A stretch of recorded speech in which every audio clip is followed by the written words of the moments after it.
Saudamos você com a graça e a paz do Senhor Jesus. Que Deus abençoe a tua vida e hoje Ele possa abrir os teus olhos, despertar você para a necessidade de se preparar para o encontro com Cristo e também saber como fazê-lo. Nós vamos falar sobre a nuvem de gafanhotos que tem assustado muitos. Tem aqui essa notícia onde diz que argentinos assistem à explosão demográfica de gafanhotos desde 2015. Aqui você tem uma imagem desses gafanhotos, olha só, que impressionante. Outra reportagem, ela chega a dizer que os gafanhotos são como uma praga bíblica. Quero ler aqui para você. Em decorrência da previsão de chuva, etc., diz aqui, a praga bíblica não deve chegar em grande número ao estado, referindo-se ao Rio Grande do Sul. E aí diz, se permanecêssemos com ventos de norte e tempo seco por mais dias, poderia chegar. A nuvem de aproximadamente 1 quilômetro quadrado pode conter até 40 milhões de gafanhotos. E o engenheiro agrônomo argentino Héctor Medina disse para a agência Reuters que os insetos consomem por dia o equivalente às refeições de 350 mil pessoas ou 2.000 vacas. Não sem causa, a reportagem coloca, entre aspas, uma praga bíblica. Essa praga foi vista na época do Egito, do Êxodo. Foi uma das 10 pragas que Deus mandou sobre o Egito e que arruinou o país antes do faraó ser convencido por Deus a deixar os israelitas irem livres, serem libertos da situação onde estavam como escravos para aonde Deus queria conduzi-los. Desde então, os gafanhotos são vistos como uma praga quando vem arrasando as plantações e há menção desta praga em várias outras partes da Bíblia. Hoje o que nós vamos falar é qual o significado desta praga de gafanhotos. Isso é importante para nós porque não é comum. Na verdade não é comum, eu posso dizer que é inédito na América do Sul esse surto. Desde que eu me conheço por gente, tenho conversado com pessoas mais velhas também, ninguém jamais tinha ouvido falar de pragas de gafanhoto desta proporção aqui, quer no Brasil, quer na América do Sul. Antes nós ouvíamos falar dessas pragas na norte da África, uma parte ali do Oriente Médio, mas não aqui. Portanto, não se pode dizer que é um fenômeno natural, etc. Nem tampouco pode-se dizer que é fruto do aquecimento global. O que justificaria essa vinda de gafanhotos? Ainda é uma incógnita, não é algo claramente definido, determinado. A Bíblia, ela coloca as razões pelas quais a praga vem. E é justamente essas que eu quero compartilhar para sabermos por que ela vem e como evitá-la. Convido você para abrir a Bíblia comigo no livro de Deuteronômio, capítulo 28. Nós vamos abrir lá, mas nós também vamos abrir no livro de Números, capítulo 15, até para que possamos entender a coisa da forma certa. Veja, Deus, ele não é arbitrário, Deus não é vingativo, Deus ele é misericordioso, Deus é piedoso, mas existem algumas situações específicas nas quais ele se vê na necessidade de agir com mais rigor. Então, quando acontece? Vamos para Deuteronômio 28. Ali o Senhor nos diz o seguinte: será, porém, que, versículo 1, se ouvires a voz do Senhor teu Deus, tendo cuidado de guardar todos os seus mandamentos que eu te ordeno hoje, o Senhor teu Deus te exaltará sobre todas as nações da terra, e todas estas bênçãos virão sobre ti e te alcançarão quando ouvires a voz do Senhor teu Deus. Bendito serás tu na cidade e bendito serás no campo. Bendito o fruto do teu ventre e o fruto da tua terra, e o fruto dos teus animais e a criação das tuas vacas, etc. Versículo 6. Bendito serás ao entrares, Bendito serás ao saíres. Verso 8. O Senhor mandará que a bênção esteja contigo nos teus celeiros e em tudo o que puseres a mão, e te abençoará na terra que te der o Senhor teu Deus. Ainda no verso 11 ele acrescenta: e o Senhor te dará abundância de bens no fruto do teu ventre, e no fruto dos teus animais, e no fruto da tua terra, sobre a terra que o Senhor jurou a teus pais te dar. O Senhor te abrirá o seu bom tesouro, o céu, para dar chuva à tua terra no seu tempo, e para abençoar toda a obra das tuas mãos. E emprestarás a muita gente, porém tu não tomarás emprestado. Agora, no versículo 15, ele diz: se, porém, não deres ouvidos à voz do Senhor teu Deus, para não cuidares em fazer todos os seus mandamentos e os seus estatutos, como hoje te ordeno, então sobre ti virão todas estas maldições e te alcançarão. Maldito serás tu na cidade e maldito serás no campo. Versículo 23. E os teus céus que estão sobre a cabeça serão de bronze, e a terra que está debaixo de ti será de ferro. E o Senhor, por chuva da tua terra, te dará pó e poeira. Dos céus descerá sobre ti até que pereças. Aqui é interessante, porque há algo que já está sendo ventilado na mídia, eu vou compartilhar também. Está nessa mesma reportagem, na parte anterior, que diz aqui: nuvem de poeira, Godzilla está vindo para as Américas. Até os jornalistas reconhecem que, embora o fenômeno seja considerado comum, está acontecendo de forma mais densa neste ano. E aí você vê essa parte aqui um pouco mais escura, cobrindo o azul do planeta, é a nuvem densa que está vindo.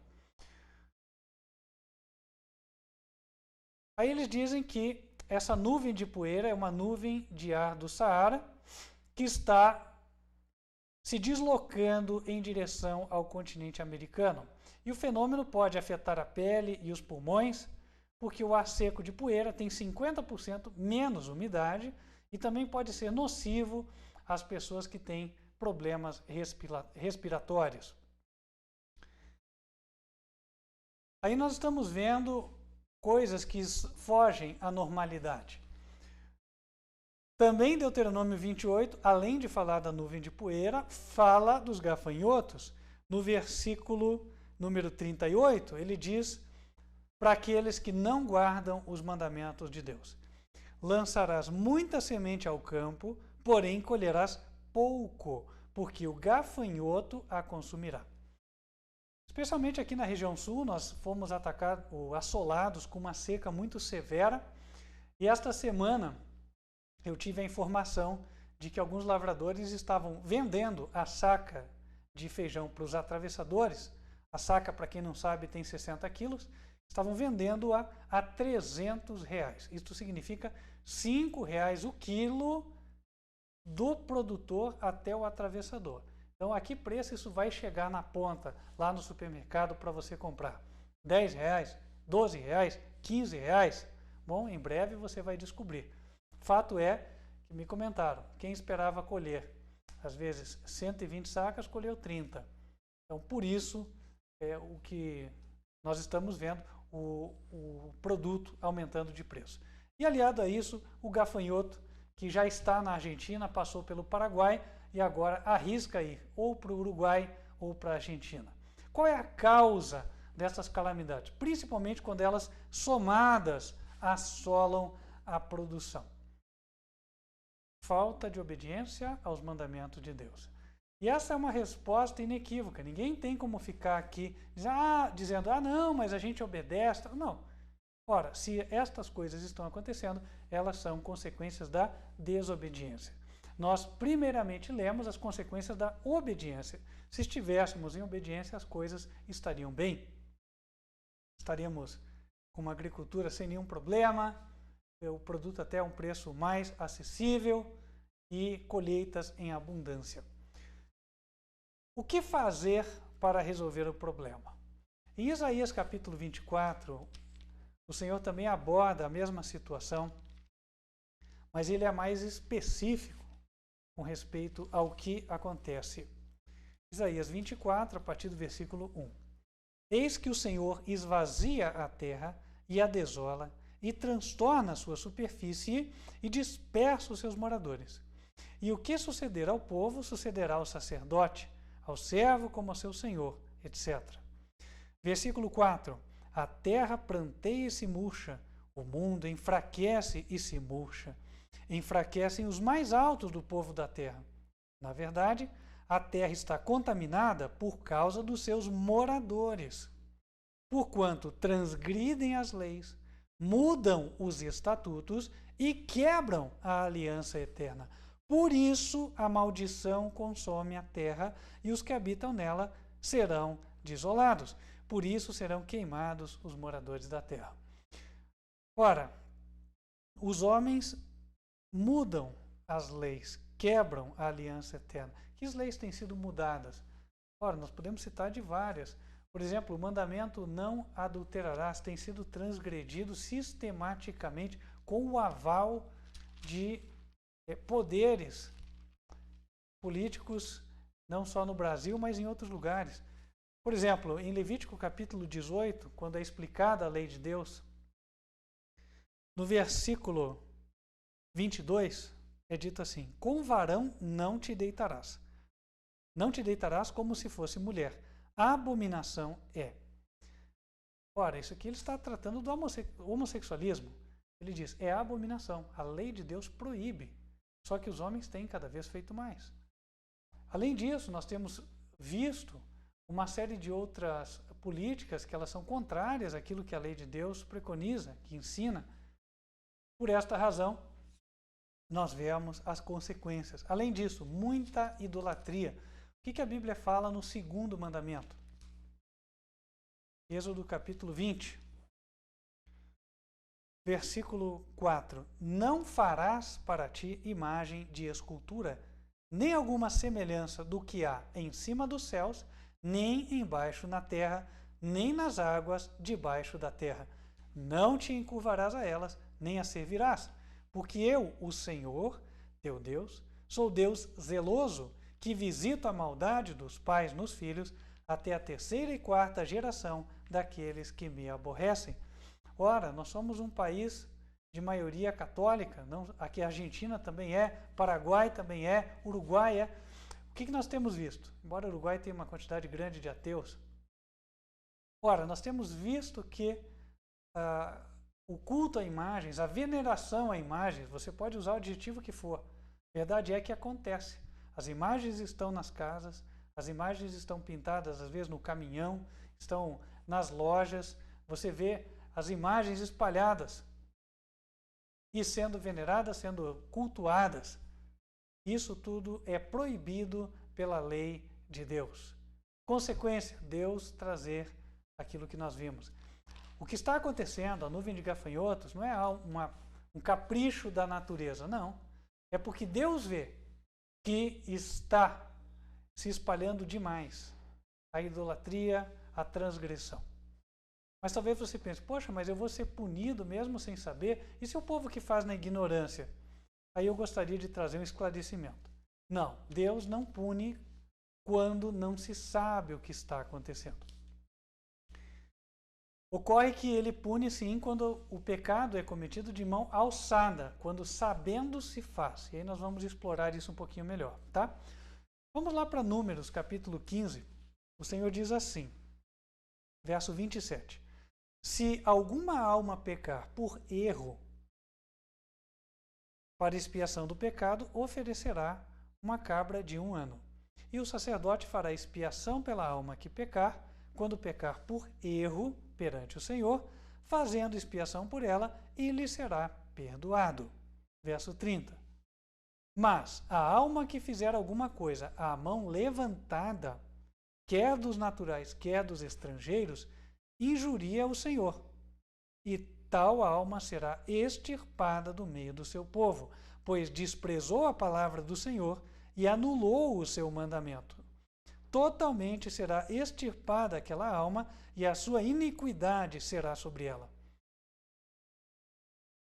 Então, fica claro, quem peca, a mão levantada, quer dizer, ele sabe que Deus não aprova, sabe que Deus proíbe, já ouviu isso, só que continua, né, fazendo, ele está desafiando a lei de Deus. Então a consequência vem. No caso da nação, para a nação toda sofrer, é quando a nação toda tem ciência do que acontece, ou melhor dizendo, quando os representantes têm ciência e ainda assim se colocam, aprovam políticas que são contrárias à lei de Deus. Quando isso acontece, a consequência inevitável é a desolação do país.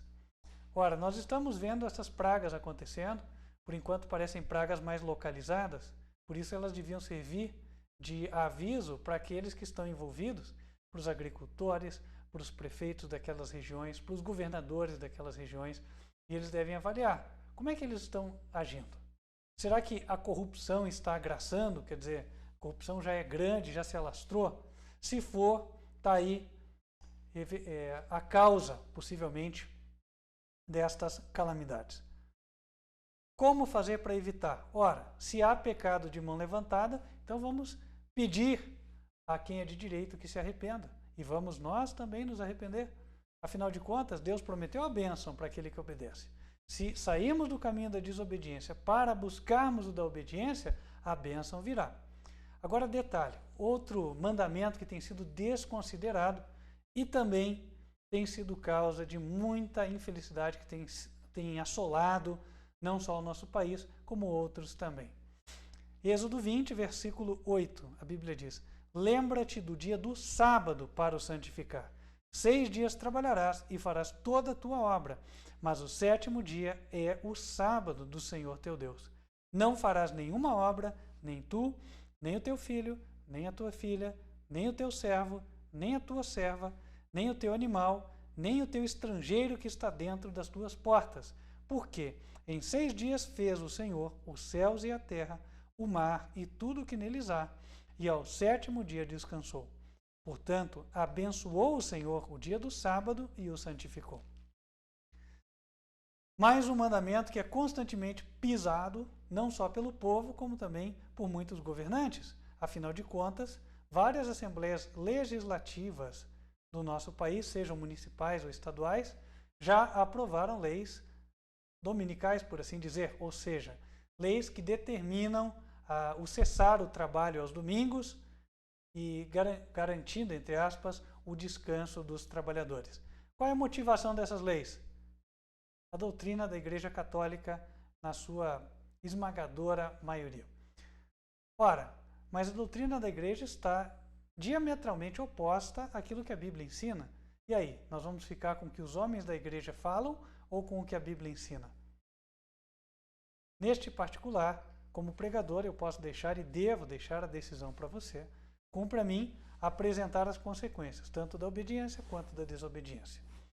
Em Deuteronômio, capítulo 30, Moisés fecha a questão e é onde também eu vou encaminhando para o fechamento, quando ele diz, no versículo 15, vês aqui, hoje, te proponho a vida e o bem, a morte e o mal.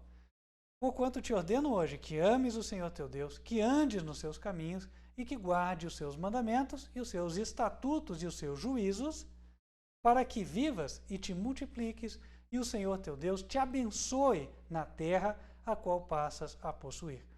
Porém, se o teu coração se desviar e não quiseres dar ouvidos e fores seduzido para te inclinares a outros deuses e os servires, então te denuncio hoje que certamente perecerás. Não prolongarás os dias na terra a que vais, passando o Jordão, para que, entrando nela, a possuas. Eu sei que vão surgir uma série de argumentos. Ah, não, porque isso é do Velho Testamento, porque isso é lei, porque é jugo de servidão, porque o pastor é legalista, etc, etc. Há uma chuva de argumentos contra isso aqui. Contra todos esses argumentos, hoje eu só vou contrapor os fatos, tá? Fato é que a nuvem de gafanhotos está aí, que a nuvem de poeira está aí, que a seca está aí, que a comida está subindo de preço e que as maldições da desobediência estão a olhos vistos para quem quer ver. Então, meu querido irmão, irmã, amigo, interlocutor, Esses argumentos todos que são levantados, eventualmente nenhum deles está certo. Porque a evidência bíblica diz o contrário. Olha, se estivermos em obediência, então vem a bênção. Mas se não estivermos em obediência, vem a maldição. Se está vindo a maldição, é porque não estamos, como povo, como nação, em obediência. Algo precisa ser revisto, concorda? Eu não estou propondo leis religiosas, porque Deus não quer que nós obriguemos ninguém a fazer nada. Agora, você, como indivíduo, pode pregar a verdade que escutou e obedecer. Se obedecer, será para o teu bem, será para a bênção tua, da tua propriedade e da tua terra. Eu espero que você ouça a palavra e tome a decisão certa para o teu próprio bem. Caso contrário, você sabe, as consequências estão aí. Foi posto diante de ti a vida e a bênção, a morte e a maldição. E lembre-se, o mandamento de Deus não é só para a nossa bênção nesta vida. O Senhor Jesus, no Evangelho de João, já no Novo Testamento, na Nova Aliança, em João capítulo 12, no versículo 50, disse assim: sei que o seu mandamento é a vida eterna. Ele estava se referindo ao mandamento do Pai, os 10 mandamentos. No verso 49 diz: eu não tenho falado de mim mesmo, mas o Pai que me enviou, ele me deu o mandamento sobre o que hei de dizer e sobre o que hei de falar. Sei que o seu mandamento é a vida eterna. Queres entrar na vida? Guarda os mandamentos. Eu espero que você entre, espero ver você lá um dia. Fica com Deus, nós vamos ficando por aqui, mas eu espero que você nos acompanhe nas próximas transmissões. Lembrando, clica lá no sinetinho, coloca lá gostei, se você apreciou a mensagem, para que você possa receber a notificação dos próximos vídeos. E nos acompanhe. Nosso canal é youtube.com/TV Advertência Final. Fica com Deus e até a próxima.